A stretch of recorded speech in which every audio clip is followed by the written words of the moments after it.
नमस्कार दोस्तों, मैं विमलेश गौतम और आप देख रहे हैं ट्रिपल वी ओवरसीज। दोस्तों, अभी हमारे पास सिंगापुर के लिए काफ़ी रिक्वायरमेंट है कंस्ट्रक्शन वर्कर की, और इसके लिए हमारा जो अगला बैच है वो 25 तारीख को है। 25 अप्रैल से नया बैच शुरू होने वाला है। सो जो लोग भी इंटरेस्टेड हैं वो लोग इस बैच में आ सकते हैं। 25 तारीख से मीन्स मंडे से, जो नेक्स्ट मंडे होगा, ये मंडे छोड़ के अगले मंडे से बैच शुरू होने वाला है। अब हमारे पास में जो रिक्वायरमेंट्स है वो 600 के लगभग रिक्वायरमेंट्स हैं, 600 से ज़्यादा ही हैं, और ये रिक्वायरमेंट डे बाय डे बढ़ती जा रही है। सो दोस्तों, जो लोग भी सिंगापुर में करियर बनाना चाहते हैं वो इसमें अप्लाई कर सकते हैं। अब सिंगापुर में सर्टिफिकेट के लिए जो एसएससी ट्रेनिंग होती है उसके लिए कौन कौन से लोगों को जाना चाहिए और उसमें क्या क्या फ़ायदा होगा वो मैं इस वीडियो के माध्यम से आपको बताने वाला हूँ। मैं दोस्तों, कंस्ट्रक्शन फील्ड में जितनी भी प्रोफाइल्स होती हैं वो सभी कैंडिडेट इसमें प्लान कर सकते हैं, और इसके अलावा इसमें वो लोग भी प्लान कर सकते हैं जिनका कोई ट्रेड नहीं है, प्लेन वर्कर हैं, जिनको कोई स्किल नहीं है, कोई क्वालिफिकेशन नहीं है, वो भी इसमें प्लान कर सकते हैं। वो लोग भी इसमें प्लान कर सकते हैं जिनको इंग्लिश नहीं आती है, एवरेज इंग्लिश है, और सिंगापुर में अपना करियर बनाना चाहते हैं। एज लिमिट 20 साल से लेकर 44 साल के बीच में एज लिमिट होगी। कोई भी कैंडिडेट इसमें प्लान कर सकते हैं। इसमें पश्चिम बंगाल के लोग इसमें अप्लाई नहीं करेंगे क्योंकि सिंगापुर में उनका वीज़ा नहीं लगता है, लेकिन पूरे बाकी स्टेट में जितने लोग हैं वो इसमें अप्लाई कर सकते हैं। जो लोग भी इंटरेस्टेड हैं वो हमें पहले कांटेक्ट करें, उसके बाद में उनके डॉक्यूमेंट को क्लाइंट के पास भेजेंगे। अगर क्लाइंट ने शॉर्टलिस्ट किया तो उसके बाद उनको ट्रेनिंग लेने में कोई परेशानी नहीं है, ट्रेनिंग ले सकते हैं, उसके बाद का प्रोसेस आगे हो जाएगा। अब यहाँ पर जैसे जो कौन कौन से कैंडिडेट्स को इसमें प्लान करना चाहिए, उनको आगे चलकर क्या बेनिफिट्स होंगे, क्या उनको ग्रोथ मिलेगी, इस वीडियो में उन्हीं सब पॉइंट्स के ऊपर मैं बात करने वाला हूं। मैं पहला पॉइंट ये है कि कोई भी क्वालिफिकेशन के लोग इसमें अप्लाई कर सकते हैं। दूसरी बात ये है कि इसमें जो कैंडिडेट्स जिनको ट्रेड का नॉलेज नहीं है और मीन्स एक प्रकार से प्लेन वर्कर हैं, जिनको कोई एक्सपीरियंस भी नहीं है, ईसीआर, ईसीएनआर, कोई भी पासपोर्ट होल्डर लोग इसमें अप्लाई कर सकते हैं। थर्ड पॉइंट, एज लिमिट 20 साल से लेकर 44 साल के बीच में कोई भी कैंडिडेट इसमें अप्लाई कर सकते हैं। ओनली मेल कैंडिडेट अप्लाई करेंगे, फीमेल इसमें अप्लाई नहीं कर सकते हैं, और कोई भी स्टेट के लोग इसमें अप्लाई कर सकते हैं एक्सेप्ट पश्चिम बंगाल।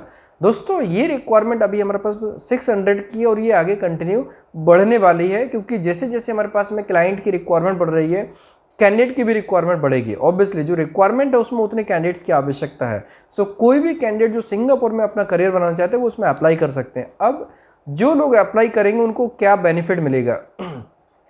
पहला सबसे बड़ा बेनिफिट ये है कि जब कोई कैंडिडेट एसएससी ट्रेनिंग करेगा तो उसको एक सर्टिफिकेट मिलेगा। सर्टिफिकेट के बाद में सिंगापुर में किसी भी कंपनी में अप्लाई करेगा तो एसएससी सर्टिफिकेट कंपलसरी होता है और उनको इजीली एक्सेप्ट कर लिया जाएगा। सिंगापुर में एप्लीकेशन करना मीन्स वन टाइम प्रोसेस नहीं होता है, इसमें एक लॉन्ग टाइम करियर प्लानिंग होती है। जैसे अब इस टाइम पर अगर कोई कैंडिडेट अप्लाई करने वाला है तो अभी कोई अप्लाई करेगा, इट मीन्स कि वो कम से कम 5 से 10 साल का करियर प्लानिंग आगे का फिक्स करने वाला है। जैसे अभी अप्लाई किया, अभी गए, तो अभी सैलरी आपको कम मिल सकती है, $20, $21, $22 मिल सकती है, लेकिन जैसे 1 साल या 2 साल हो जाते हैं उसके बाद कंपनी की डिमांड बढ़ जाती है और वो ऐसे कैंडिडेट को प्रेफरेंस देते हैं जो सिंगापुर के एक्सपीरियंस वाले हैं। अब जिनके पास में सिंगापुर का एक्सपीरियंस है, जो ऑलरेडी सिंगापुर में पहुंच चुके हैं, डेफिनेटली ऐसे लोगों को प्रायोरिटी दी जाएगी। अब प्रायोरिटी जब दी जाएगी तो ये मान लीजिए वो कभी फ्री नहीं रहेंगे, उनको एम्प्लॉयमेंट मिलता ही रहेगा, पहले इस कंपनी में उसके बाद दूसरी कंपनी में, मीन्स रेगुलर बेस पर उनको प्रायोरिटी मिलती रहेगी और सैलरी ग्रोथ भी होगी। हमारे पास ऐसी कई वैकेंसीज आई हैं जिसमें से सैलरी 1500 है, 1800 है, 2000 है, लेकिन सिंगापुर एक्सपीरियंस की रिक्वायरमेंट होती है। मीन्स अगर कोई कैंडिडेट अभी 550, 600, 700, 800 पे जाते हैं, वो आने वाले टाइम पर 1200, 1500, 2000 तक भी जा सकते हैं, क्योंकि सिंगापुर की कंपनी सिंगापुर एक्सपीरियंस बंदे को प्रीफर करती हैं। अब ये बात हुई प्लेन वर्कर की। जो प्लेन वर्कर है उनको $20 के $22, $25, $30, $35 भी मिलते हैं। लेकिन जब हम बात करते हैं इसके हटके क्या हो सकता है, जो कैंडिडेट ग्रेजुएट हैं और वो चाहें, अगर उन्होंने इसमें एज अ ट्रेनिंग लेके वहाँ पर एंट्री की, उसके बाद में वहाँ पर हॉस्पिटैलिटी इंडस्ट्री की जॉब्स ढूंढ सकते हैं, जिसमें से रेस्टोरेंट में या होटल्स में जॉब ढूंढ सकते हैं। वेटर की जॉब है, कुक की जॉब है, शेफ़ की जॉब है, मिस F&B स्टाफ जितना भी होता है उस पूरी की रिक्वायरमेंट होती है। और अगर कोई हाईली क्वालिफाइड है और उसको इजीली सिंगापुर में एंट्री नहीं मिल रही, मान लीजिए किसी को ऑलरेडी वेटर का एक्सपीरियंस है लेकिन उसका उसमें सिलेक्शन नहीं हो पा रहा, वो एज अ वर्कर जाए और वहाँ जाके फिर वहाँ पर इंटरव्यू देंगे, डेफिनेटली उनके जो सिलेक्शन होने के चांसेस बहुत ज़्यादा हो जाएंगे। सो जो भी हॉस्पिटलिटी इंडस्ट्री में एंट्री करना चाहते हैं या ऑलरेडी एक्सपीरियंसड है लेकिन सिंगापुर के क्लाइंट ने डायरेक्टली सिलेक्ट नहीं किया एस्पास के लिए, तो डेफिनेटली वो एज अ वर्कर प्लान करके जा सकते हैं और वहाँ पर 1 या 2 साल के बाद में अपनी प्रोफाइल में एंट्री कर सकते हैं, हॉस्पिटलिटी इंडस्ट्री में जॉब लग सकती है।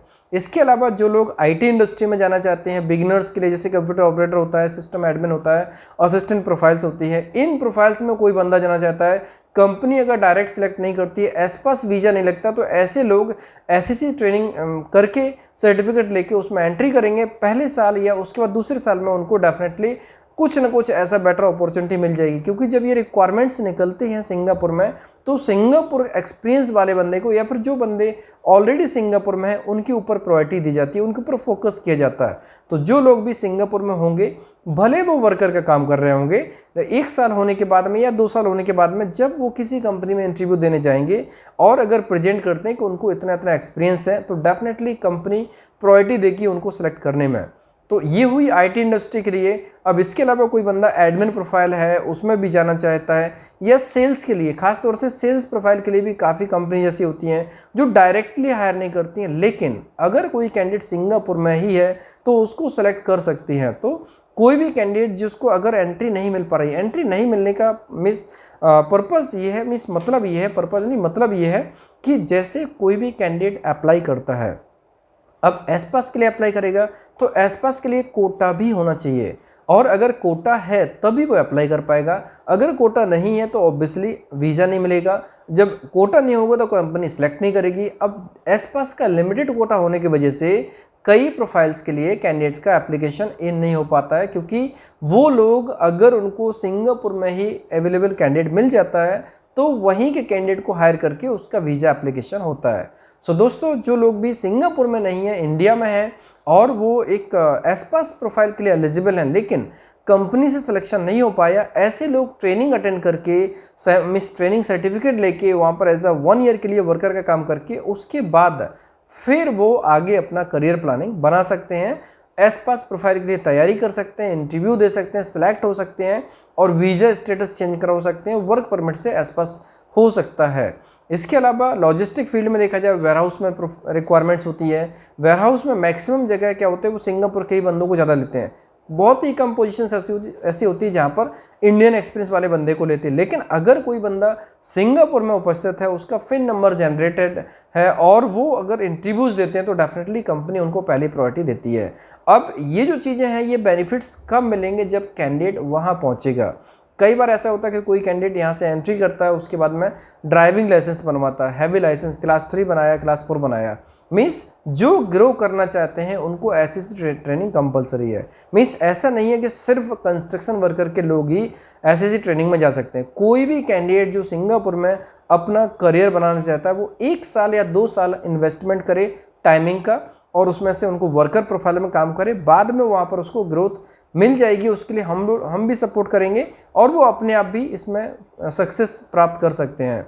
जैसे अगर वहाँ पर उपलब्ध होंगे, अगर सिंगापुर में ही रह रहे होंगे तो उनके पास में सिंगापुर का मोबाइल नंबर भी होगा और सिंगापुर का एड्रेस भी होगा। जब दोनों चीज़ें सिंगापुर की होंगी तो डेफिनेटली वहाँ की लोकल एजेंसीज भी उसको अप्रोच कर सकती हैं या फिर वो लोकल एजेंसी को अप्रोच करेंगे तो भी उनको रिजल्ट मिल सकता है। लेकिन इसके लिए सिंगापुर में होना बहुत ज़रूरी है।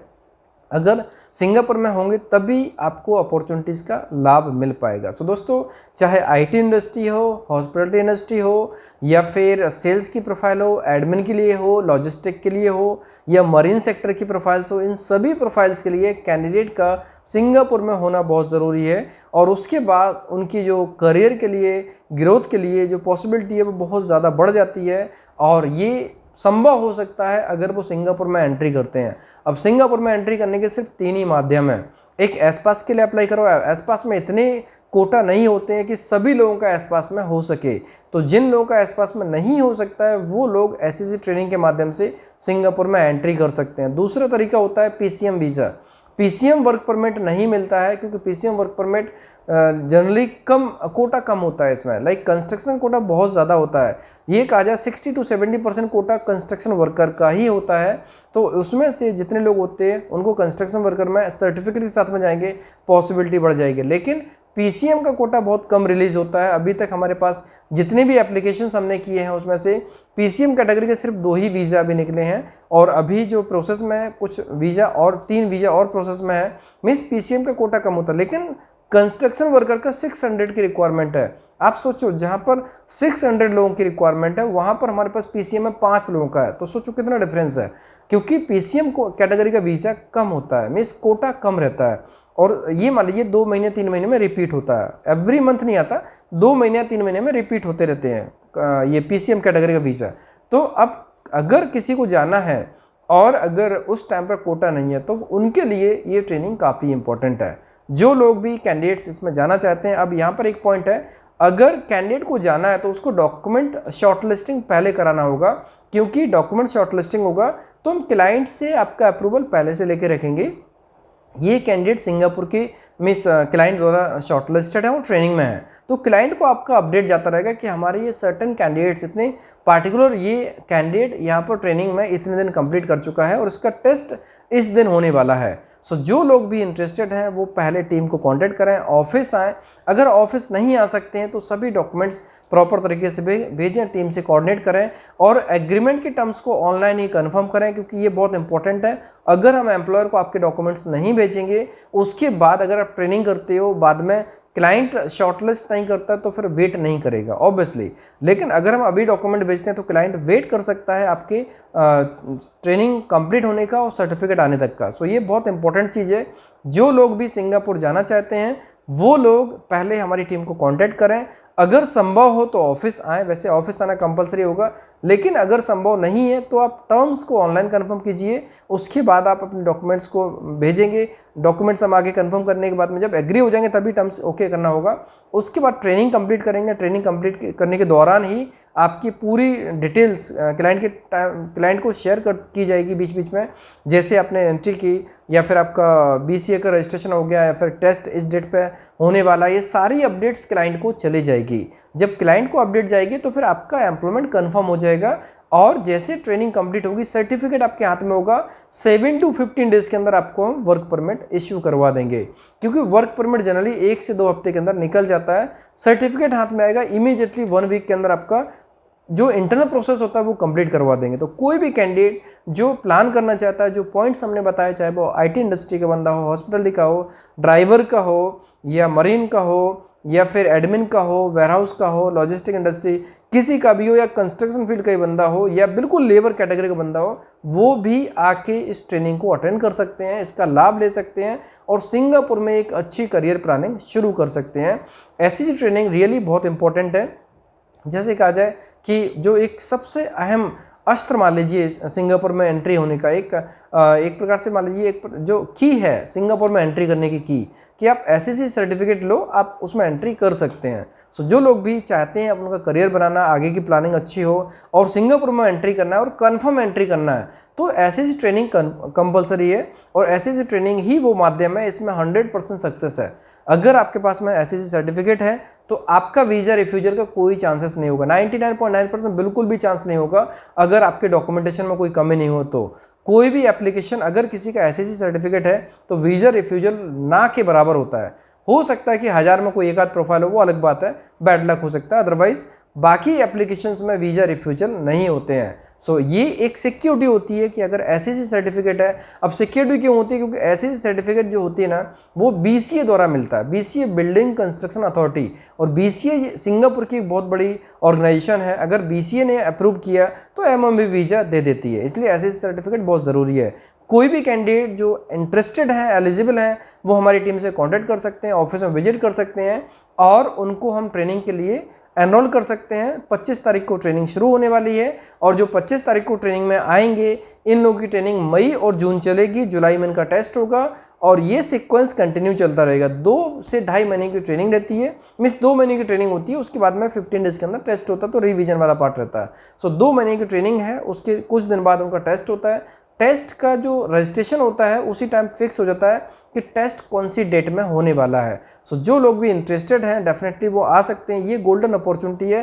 राइट नाउ 600 लोगों की रिक्वायरमेंट है, मीन्स उनका एम्प्लॉयमेंट कन्फर्म ही है अगर वो ऑनेस्टली मेहनत करके ट्रेनिंग को अटेंड करते हैं, सीखते हैं, उसके बाद डेफिनेटली ये उनके लिए बहुत अच्छी बात हो सकती है। और सबसे इंपॉर्टेंट चीज़ है कि एज लिमिट में भी कोई ज़्यादा इशू नहीं है, 20 साल से लेकर 44 साल के बीच में अप्लाई कर सकते हैं, कोई क्वालिफिकेशन रिक्वायरमेंट नहीं है, इंग्लिश भी बहुत हाई फाई जरूरी नहीं है, ईसीआर पासपोर्ट हो या ईसीएनआर पासपोर्ट हो कोई भी कैंडिडेट अप्लाई कर सकता है। सिंगापुर एक्सपीरियंस हो, इंडियन एक्सपीरियंस हो, गल्फ एक्सपीरियंस हो या बिल्कुल एक्सपीरियंस नहीं हो, वो भी इसमें अप्लाई कर सकते हैं।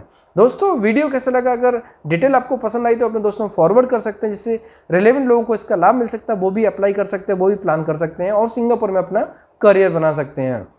वीडियो पसंद आया तो लाइक कीजिए, कमेंट्स कीजिए, शेयर कीजिए। हमारे वीडियोस को लगातार देखने के लिए चैनल को सब्सक्राइब कीजिए, घंटी वाला ऑप्शन जरूर दबाएं जिससे कि आपको आने वाले सारे वीडियोस के नोटिफिकेशन सबसे पहले मिलेंगे।